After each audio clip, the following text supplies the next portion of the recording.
Pendant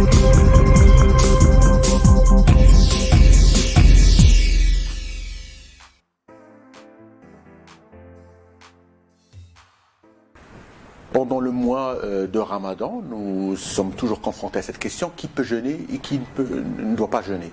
Le jeûne est autorisé chez toutes les personnes chez qui le bénéfice dépasse largement le risque.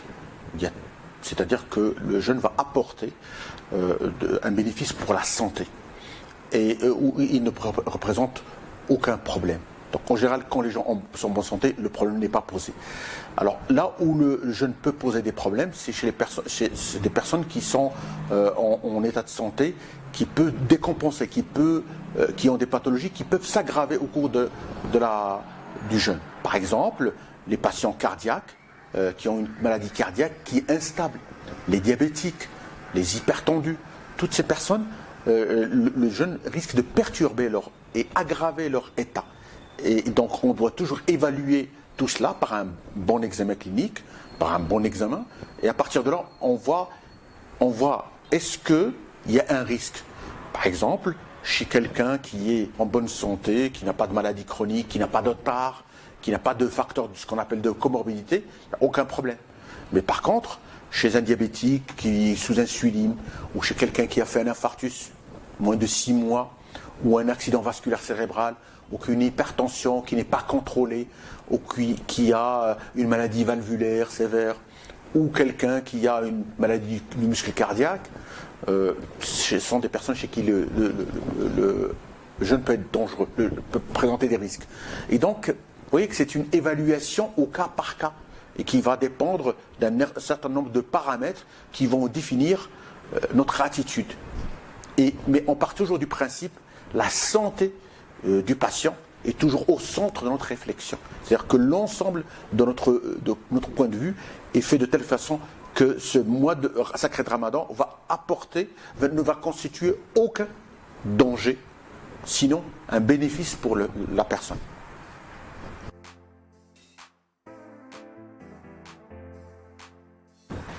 Alors on remarque toujours pendant le mois de Ramadan qu'il y a un certain nombre de personnes qui n'ont jamais pratiqué d'activité physique et qui vont se découvrir sportifs au cours du mois sacré pour passer le temps. L'activité physique est très importante pour la santé. Le sport est bénéfique. On doit tous faire du sport pour perdre du poids, pour ne pas avoir de diabète, pour équilibrer notre tension artérielle, notre cholestérol, pour être en bonne santé, pour avoir aussi une bonne immunité. Ça c'est important. Mais pendant le mois de Ramadan, c'est une situation particulière, parce qu'on jeûne pendant toute la journée, on est déshydraté, notre glycémie est au plus bas, et donc l'activité physique, le sport, peut constituer parfois un danger.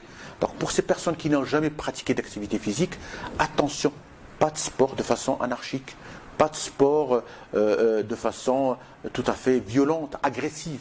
Il faut que ça soit juste une petite activité physique, modérée, progressive.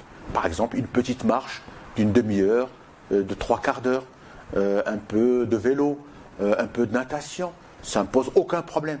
Mais il faut toujours être à l'écoute du corps. Il faut toujours écouter son corps. Notion, chose aussi importante, il faut faire attention parce que parfois on tombe dans des périodes qui sont très chaudes. Et quand on fait du sport, quand il fait trop chaud, à ce moment-là, on peut s'hydrater, on peut avoir des chutes de tension, et on peut avoir des chutes de glycémie. Et quand on veut aussi entamer un peu de sport pendant le mois de Ramadan, il est bien entendu question de faire le sport seul, mais pas en groupe. Si on veut le faire en groupe, il faut le faire avec des gens du même âge. Il ne faut pas faire du sport en convoitant quelque chose, par exemple un ballon de tennis ou un ballon de basket ou un ballon de foot. Parce qu'à ce moment-là, il y a l'ego, on est dans la performance, on est dans le comptage de points. Et ça parfois peut être dangereux. Donc il faut aussi être à l'écoute du corps. Il faut reconnaître quelques symptômes que lance le corps s'il y a danger. Par exemple, une douleur à la poitrine, des battements anormaux, des palpitations, un essoufflement anormal, une chute de tension, une fatigue anormale. À ce moment-là, il faut s'arrêter. Alors si j'ai des conseils à donner, il faudrait commencer progressivement, doucement, commencer par une petite marche et commencer progressivement, surtout pendant les 5-10 premières minutes de l'activité physique.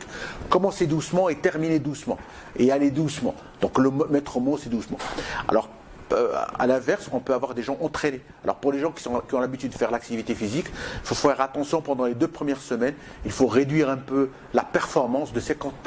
Parce que c'est une période d'adaptation à ce moment-là, qui peut prendre 2-3 semaines, le temps que le corps s'adapte à cette nouvelle situation où on jeûne pendant toute la journée.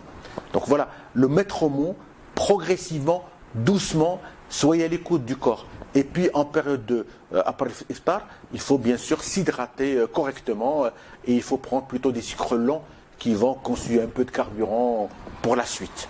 Alors le meilleur temps pour faire du sport, c'est après l'iftar, 2 heures à 3 heures après. Mais sinon, si la personne veut vraiment faire du sport avant l'iftar, pas quand il fait trop chaud, doucement, progressivement, marche, un peu de vélo.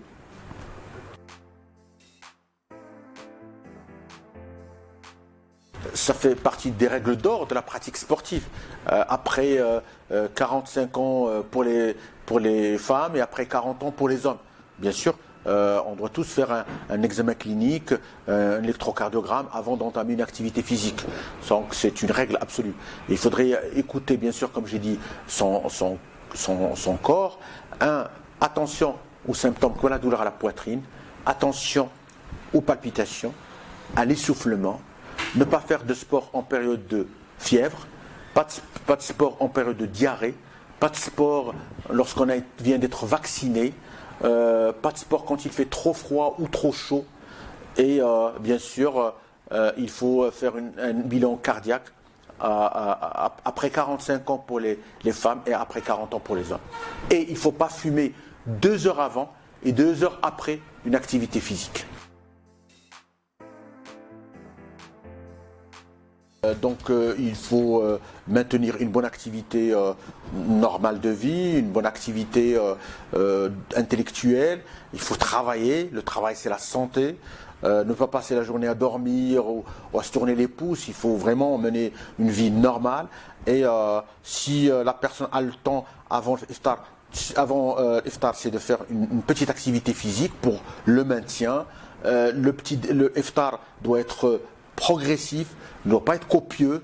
Il ne faut pas se lancer rapidement sur les sucres d'absorption rapide, sur les sucreries, shbakiyat, tmar, donc il faut bien s'hydrater, il faut se donner le temps que l'iftar dure un petit moment, pendant une demi-heure, 3/4 d'heure, 1 heure, et progressivement, et il ne faut pas passer pendant toute la période de l'iftar, de la rupture du jeûne jusqu'au suhoor à manger. Ça c'est dangereux pour la santé parce qu'on peut assister à une prise de poids, à de l'hypertension, au déséquilibre du diabète si la personne est diabétique et jeûne, ce que je contre-indique.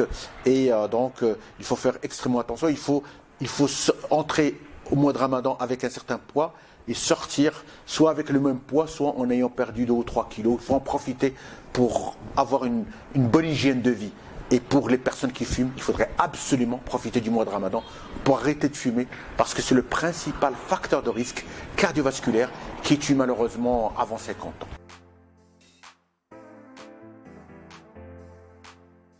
Alors, ma vie au mois de Ramadan est pratiquement la même qu'en dehors du mois de Ramadan. Je me réveille,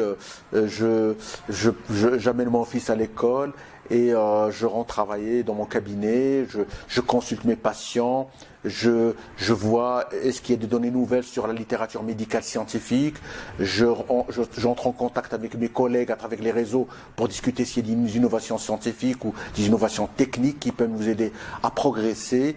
Je donne des conférences au mois de Ramadan pour mes collègues, pour les médecins, que ce soit généralistes ou d'autres spécialités.